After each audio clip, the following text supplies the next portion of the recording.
Gente, porque agora a gente vai falar das reações à volta do jogador Robinho, né? Ele tá voltando ao Santos Futebol Clube. Ô Paulinha, a questão central aí dessas reações é uma condenação que pesa contra o Robinho lá na Itália, né? Explica pra gente. Olha, vamos lá. Então, quando foi anunciada a contratação do Robinho, algumas reações traziam ali um contexto dizendo da contradição, porque o Santos, um clube que faz campanha pelo direito das mulheres, contratando aí o jogador Robinho. Seria uma contradição ou não? Robinho, ele foi condenado em primeira instância por todo esse acontecimento que aconteceu. Acontecimento que aconteceu é ótimo, né? Por tudo isso que aconteceu na Itália. Eu vou trazer um pouco dos detalhes disso, mas vamos focar primeiro na repercussão da contratação, né? Então, muita gente publicando ali a campanha do Santos, a cada 4 minutos uma mulher é agredida no Brasil, denuncie, a culpa nunca é da vítima, hashtag ela não pediu. Esses eram posts ali do Santos feitos e que as pessoas começaram a replicar e dizendo que era tudo, enfim, uma grande contradição, uma hipocrisia. Teve gente famosa também falando sobre o assunto. A atriz Maria Bopp fez um post, escreveu o seguinte: denunciar um caso de estupro pode destruir a vida do cara. Opa, pera. E aí a notícia do Santos anunciando o retorno do atacante Robinho. Você sabe que o presidente do Santos, Orlando Rolo, se pronunciou a respeito da contratação no domingo em entrevista à Folha de São Paulo. Ele disse que os santistas adoraram a contratação e que a reação negativa era apenas de outras torcidas que teriam ficado com dor de cotovelo. Ele disse assim, Robinho não está condenado com trânsito em julgado. Quem somos nós para atirar pedra no Robinho? Atire a primeira pedra quem nunca pecou. E será que ele pecou? Vamos esperar o desfecho do processo. A condenação é de 9 anos de prisão em primeira instância, ele recorre e nas redes sociais a advogada do Robinho, a Marisa Lígia, ela explicou um pouco sobre qual é essa situação jurídica. Vamos ouvir. Ele ainda não é efetivamente um condenado, apesar da sentença constar, condeno em tantos anos, condeno a pagar isso, condeno a prestar isso, a esse tipo de serviço. A condenação em si, ela só é efetivada se ele perder todos os graus de processo, que não é o caso, né, meu querido? O processo ainda está na primeira fase, subindo para a segunda fase, ou seja, existe pelo menos 3 até 4 graus de recurso, como é o caso da justiça italiana.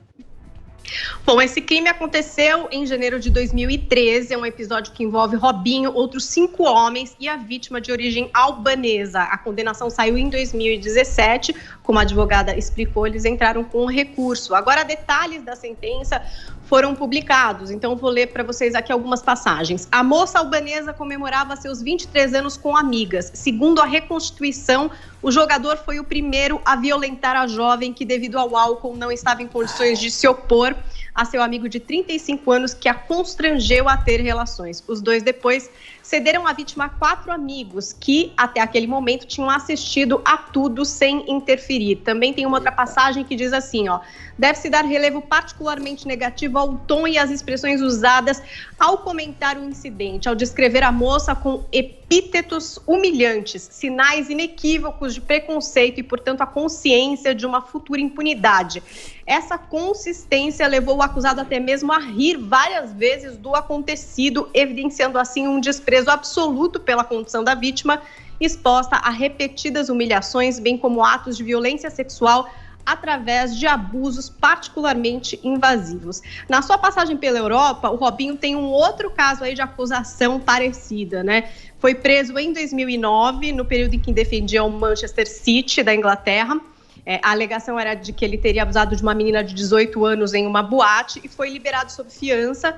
Ele sempre negou essas acusações e o Serviço de Investigação da Coroa Inglesa decidiu que nenhuma ação deveria ser tomada após analisar os detalhes da acusação. Em resumo, ele foi acusado, mas sem provas. Agora, para esse caso que aconteceu na Itália, a advogada, em entrevista, alegou que nessa festa em que aconteceu isso, em que teria acontecido isso, a mulher do Robinho estaria junto com ele. Essa garota teria ido, inclusive, para outra festa com os outros acusados e que ela teria só denunciado depois de 1 ano e que teria começado a entrar em contato com pessoas conhecidas para tentar chegar ao Robinho. Ela também diz que não existe prova, que existe um vestido dessa menina, que seria do dia do abuso, e que nesse vestido não foi detectado o DNA do Robinho, e que a acusação em primeira instância teria sido baseada em um áudio de terceira pessoa do qual o jogador não participa. Então,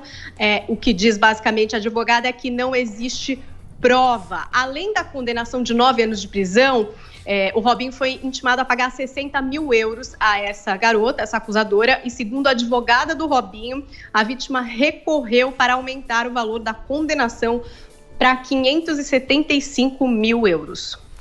Boa, Paulinha, resumiu bem pra gente essa história toda envolvendo o Robinho. Eu queria começar ouvindo o Vini, o nosso maior entendedor aí de bafafás do mundo esportivo.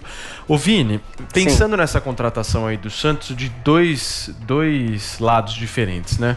Do lado do futebol é um cara de 36 anos, 36 né? anos. 36 anos, já não tá no seu auge da carreira, não sei se tá jogando aquela bola que jogava antes, muito provavelmente não. Então, pensando do outro lado da contratação, do lado do marketing, aí vem toda essa história, né? E aí? Então, essa contratação, explica pra gente aí. Eu acho que uma exposição desnecessária aí para a marca Santos, né? Deveriam aí ter colocado na balança alguns fatores. Claro que há uma identificação muito grande com o Robinho. Robinho foi um jogador aí que é um ídolo do Santos, tudo que ele fez dentro de campo não se apaga, conquistou muitos títulos, enfim, o torcedor santista tem um carinho muito grande por ele. Esse retorno técnico que você pergunta é uma incerteza, tem a idade do jogador, estava fora há algum tempo, a gente não sabe como que o Robinho está jogando e o que ele pode oferecer dentro de campo ao Santos hoje. Vini, e aí um contrato de 5 meses. De 5 meses, porque tem um agravante aí também, Paulo Matias, que o Santos está em época de eleição, vai ter uma eleição daqui 5 meses, então por isso que teve que fazer esse contrato curto, e o Santos também está com uma pendenga financeira lá enorme, enfim, então eu acho que era uma contratação completamente evitável. A condenação é grave, né? É uma condenação em primeira instância, claro, cabe recurso, o Robinho, como cidadão, tem todo o direito de se defender, a advogada dele tem razão quando fala, né, que é preciso esperar toda a condenação aí, todo o julgamento acabar, mas eu acho que era uma contratação do Santos completamente evitável, porque hoje o futebol já não é mais tão alheio a essas questões, já não é mais um cenário tão paralelo como era antes, a essas questões de violência, de abusos, de agressões, está todo mundo muito ligado nisso, as pessoas repercutem, as pessoas reagem. Paulinha trouxe aí algumas dessas reações pelas redes sociais, e eu acho que o Santos poderia ter ouvido a sua torcida feminina, a torcida das mulheres também, né? O que elas pensam sobre isso?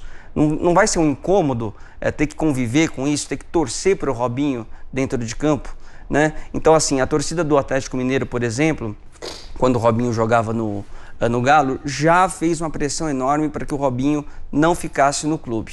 Agora, no Santos, eu entendo a idolatria, eu entendo que o torcedor goste muito do Robinho, mas eu acho que vai ser muito constrangedor, né, ter que torcer para este jogador sob uma acusação tão grave como essa, né? E tem depoimentos, tem mensagens interceptadas que colocam ali essa vítima, né, essa mulher, numa situação completamente degradante, completamente humilhante. Então acho que acabou sendo uma bola fora do Santos aí, essa contratação do Robinho, que esperasse então o julgamento acabar, se ele fosse inocentado poderia trazer, mas acho que para o momento poderia ter sido evitado, Paulo. Muito bem, Adrilles Jorge, se você fosse o presidente do Santos, você faria essa contratação? Não pelo seguinte, primeiro, ele não é acusado, ele é condenado. Ele é condenado em primeira instância. Mais uma vez, as pessoas politizam essa questão de várias instâncias. Na Itália, parece que são 2 ou 3 instâncias, mas uma condenação a priori, ele já tem. Isso é uma coisa extremamente grave. E se a gente lê as descrições do suposto, né, crime que foi cometido com uma menina, são de uma baixeza, de uma vulgaridade, uma agressividade vil. E lá na Itália, Adrilles, não é um juiz só que determina se a condenação. Existe um tribunal, existe um júri. Então, o Robinho passou por esse processo. É uma condenação robusta, concreta e muito grave em relação a ele. Agora, a gente tem essa questão, né, essa coisa de passar pano em cima de um ídolo e separar as coisas. Tudo bem, a gente discutiu, inclusive no Morning Show, várias vezes, que uma pessoa muito talentosa não necessariamente tem um caráter ilibado. Mas eu acho muito diferente quando é, por exemplo, um escritor ou um grande músico que tem um caráter meio difuso, que tem algum tipo de condenação. Alguém que gosta dos filmes do Polanski, por exemplo, sabe separar a pessoa dos filmes.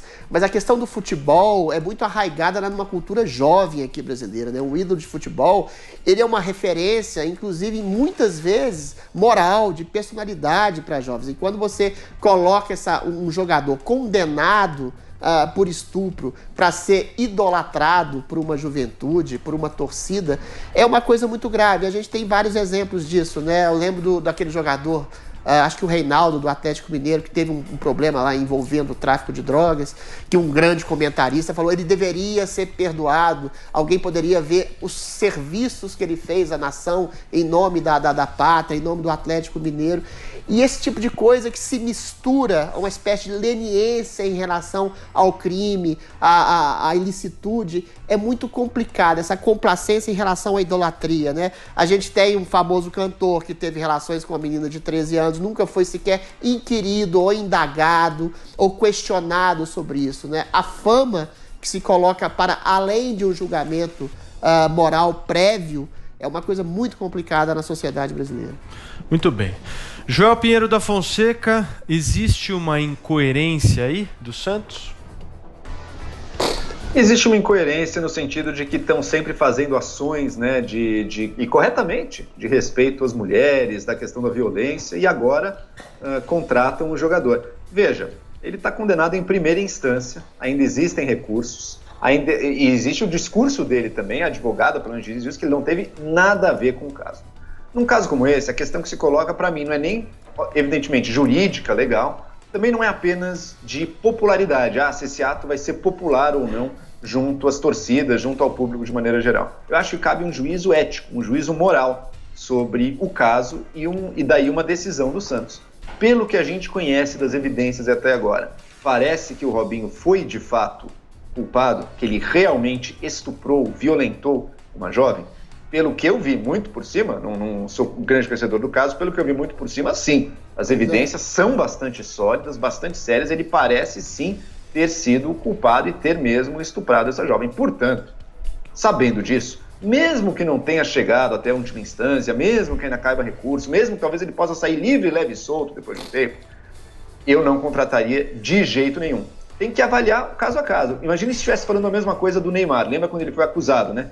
Mas ele foi acusado num caso totalmente fraco. Exatamente. As evidências, pelo contrário, mostraram que a mulher mentiu. Você não deve só porque alguém foi acusado de estupro imediatamente tratá-lo como um ser que tem que ser ostracizado e excluído. Mas nesse caso, as evidências são bastante sérias. Uma análise imparcial mostra que, olha, infelizmente parece que ele cometeu mesmo. E daí, pelo menos para mim, não caberia um clube, não deveria contratar alguém nessas condições. Que nem o goleiro Bruno. Uma vergonha. Um clube está querendo contratar o goleiro Bruno para voltar a brilhar e fazer sucesso por aí no futebol. Paulinha, quer fechar? Quero fechar. Estou feliz de ter 3 homens. Você também, Paulo, acho que deve concordar com o que foi dito, que pensam assim.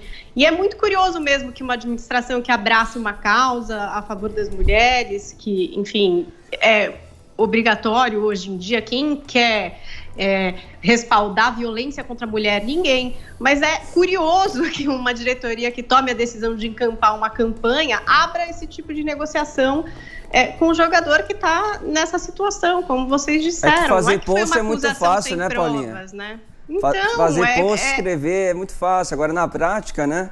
Quais são as ações? Exatamente. Mas eu fiquei feliz de ter esses 4 homens hoje aqui no Morning Show. Eu nem preciso corrigir nada, falar nada, porque tudo foi dito. De fato, tá complicado, não tem o que fazer. E o Santos tem que repensar, viu? Vai continuar, vai manter ali?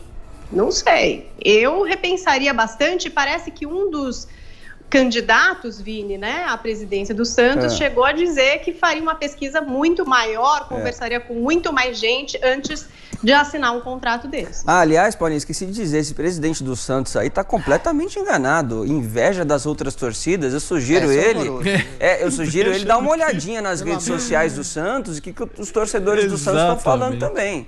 Olha, eu sou corintiano, não quero o Robinho no meu time, não. Não tem nada a ver uma coisa com a outra. Não sei você. Aliás, não vamos falar disso, tá? É melhor a gente não falar de Corinthians aqui neste programa.